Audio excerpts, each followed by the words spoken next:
All right, so this is going to be a review of Disney's Wish. It's the newest Disney movie that came out like, what, weeks ago? Like 2 weeks ago, 3 weeks ago, something like that. It's directed by Chris Buck and Fawn Vera Sunthorn. I probably messed that up. But yeah, I guess people didn't really like this too much. The trailer didn't look that great. The trailer looked pretty generic. But people didn't really, like this or seem to like this too much. It didn't make that much money, but I'll say how I feel about it in a second. So we have this kingdom. I think it was called Rosa. And the king of this kingdom, Magnifico, played by Chris Pine. He's a sorcerer, and the whole deal is that he can use magic to take people's wishes like out of their heart, like the thing that they, I guess, want to achieve or want the most in life. He's able to take it out of them, and then he stores it in his study and all that. And they forget about it up until they get it granted. He has this ceremony. I think it was every month, where he picks one person and he'll grant their wish. So Asha, the main character in this, played by Ariana DeBose, uh, she gives tours around Rosa and things like that. She's all about it. She's really all about these wishes and things. She has a grandpa, I believe that was her grandpa. He's turning 100, and so she really wants his wish to be granted. But she goes to an interview with Magnifico to potentially be his apprentice, and she finds out that he's not really about granting these wishes. He's very self-centered, doesn't really care too much about the people, and he will go out of his way to never grant wishes that he deems to be too vague or dangerous. So they have a conflict there, and obviously she didn't get the job. But she wishes on a star, and the star ends up coming to life and coming down to her, and the star can like do magic and things and make the animals talk and things. They work together to uh, help out the people to change the kingdom for the better and to potentially expose the king. So this is not a good movie, but there's definitely good things about it. First off, I wasn't sure about the animation when I saw the trailer, but when I saw the movie, not only did it grow on me, I actually liked it. I don't think the animation's the problem here. The character designs, we'll get back to that. But the animation I like, and then I really like the storybook look of it. It starts off with the storybook beginning and all that, but like the backgrounds and everything, the grass and all that, the kingdom itself, it looks like a storybook, right? But all the characters are walking around it, and you would think that would clash and it wouldn't work, but it actually did. And the movie has a lot of life in it, a lot of color, especially during the song numbers. Even if I don't like the songs in this, we'll get back to that. And the voice acting I thought was really good, especially the actress that plays Asha, and then Chris Pine is Magnifico. I thought they were great, and I think those two characters are easily the best in this. I like their back and forth when it comes to the wishes. The wishes as a concept itself is interesting. Giving up your wish and then forgetting about it, that whole thing, until it's granted, because it's a potential that it won't come true. But with Magnifico, there's that hope there that he'll eventually just grant it, rather than working for it and then having it fall apart, and then now you're grieving over it. And grief is also a part of this. Like there's one scene in this movie, at the dinner table between Asha and her grandpa. I believe I'm pretty sure that was her grandfather. And that was a powerful scene, right? Where she's kind of revealing things, and they have a conflict with each other. That was like, wow, this is really interesting.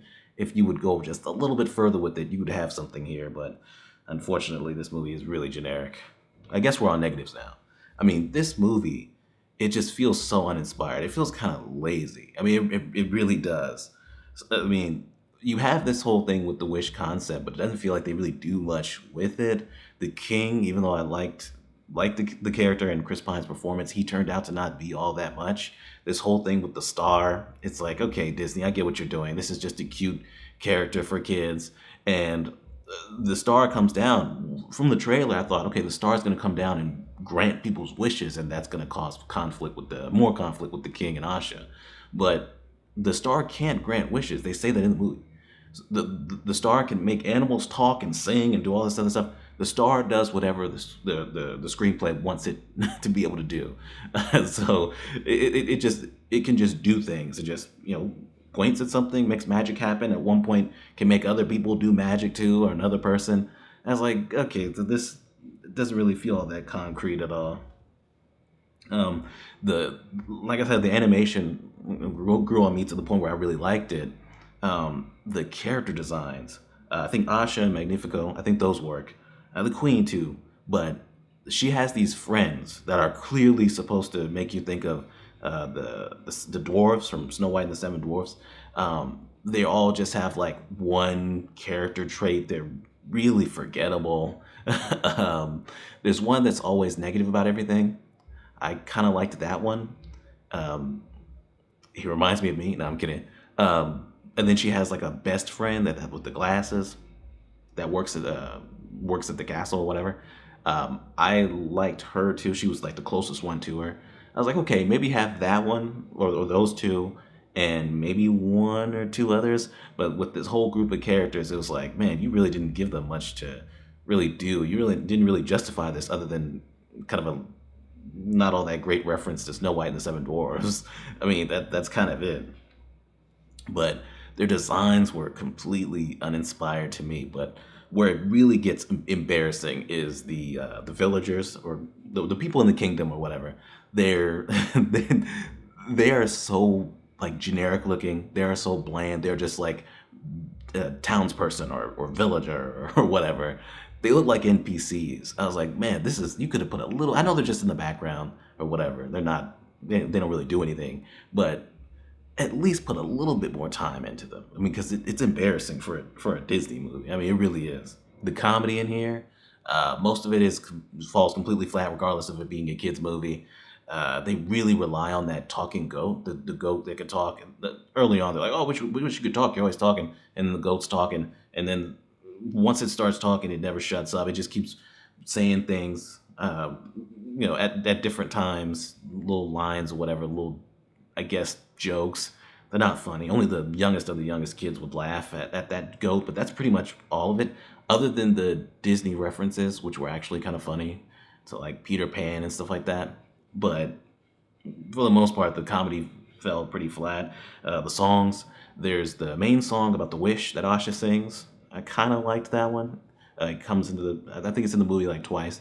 Uh, I kind of like that one. I could see myself listening to that one again, but the other ones are either forgettable or bad. So you have that song in the forest has to deal with a bunch of animals and stuff, and they do that thing where you're rapping in the song or whatever. Like there was some of that in Encanto, and Little Mermaid had some of that.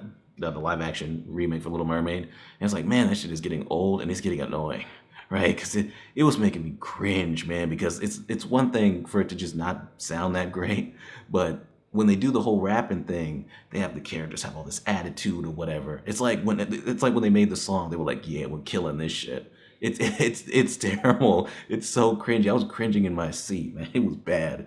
The songs don't work either. There's just not much to this. By the time it gets to the end, it just completely feels like flat and hollow. Like you didn't really have much here, so you just did something. Things are just happening at the end, right? For them to take down the king and all that. The king's just getting more and more evil. It seems like the king had like an interesting backstory as to why he wants to take away the wishes and things like that. Maybe he had, before he had to leave his home village or whatever was happening in his backstory. Maybe he had a wish that never got granted because he had to leave or something. So now he started off wanting to protect people from the loss of their wishes not coming true, but then he got absorbed in the power and got an ego. But no, there's like nothing to really say truly why he's doing this other than he's just evil and he's egotistical and selfish and all that. So it just makes that character and everything going on with him fall flat. That's it. I mean, this is just it's weird to me, right? I mean, everybody's always talking about, oh, Disney lost money and it's losing more and more money, and you got the anti-wokesters just saying that Disney's woke and that's why it's losing money, and so is all of Hollywood, which is nonsense.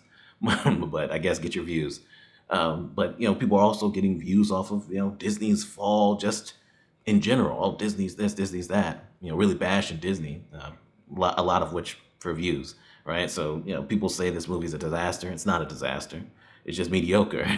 But a lot of stuff Disney has put out and produced has been largely mediocre and forgettable. And this is just another one of those. I mean, you have a concept like this that could be something, that could mean something, could be deeper, could be on the level of Encanto. I thought Encanto was great, but you just didn't for some reason. This feels thrown out there, and you got all these references to these other Disney things and the whole 100 years of Disney thing going on, and it's just weird how little effort you put into this. It's crazy. But anyway, I'm giving it a rental. All right, so not terrible. I don't think it's a bad movie. I really don't. It's mediocre and it's there, right? But if you catch it on Disney Plus when it goes to Disney Plus, you'll at least think it's watchable, I guess. But anyway, yeah, that's Disney's Wish, and we're done.